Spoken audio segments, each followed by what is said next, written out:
எத்தனை விதமான நிகழ்வுகளை கடந்து நம்ம வாழ்க்கையை கடந்து போயிட்டுருக்கோம் இல்லையா? இதில் ஒவ்வொரு நிகழ்வுகளுக்கும் டிவைன் பவர் ஹெல்ப் பண்ணிட்டு இருக்காங்க சொன்னால் அவங்களால நம்ப முடியுமா? பட் கண்டிப்பாக நம்பி தான் ஆகணும், வேறு வழியே இல்லை. ஏன்னா ஒவ்வொரு விஷயத்திலையும் டிவைன் பவர், அதாவது இறை சக்தி நம்மளுக்கு பயன்பட்டு இருக்கு. அதுவும் இல்லாமல் நமக்கு நிறைய ஹெல்ப் பண்ணிட்டு இருக்காங்க. அதில் ரொம்ப இம்பார்ட்டண்ட்டான விஷயம் என்ன அப்படின்னா, நம்மளுடைய மூதாதையர்கள்.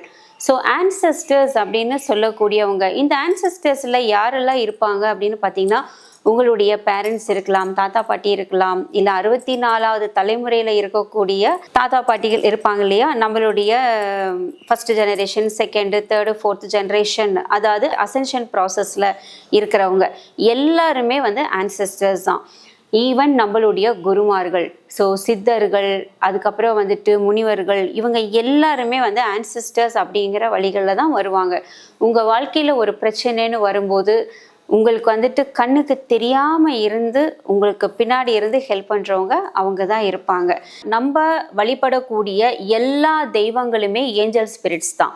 தெய்வங்களோட கனெக்ட் ஆகும்போது என்ன ஆகும் அப்படின்னா, நம்ம வாழ்க்கைக்கு தேவையானது ஒன்று ஹெல்த்து, இன்னொன்று நம்ம லைஃப்பில் நம்ம என்ன மூவ் பண்ணுறோமோ, என்ன ஒர்க் பண்ணுறோமோ அதில் சக்ஸஸ் கிடைக்கணும்.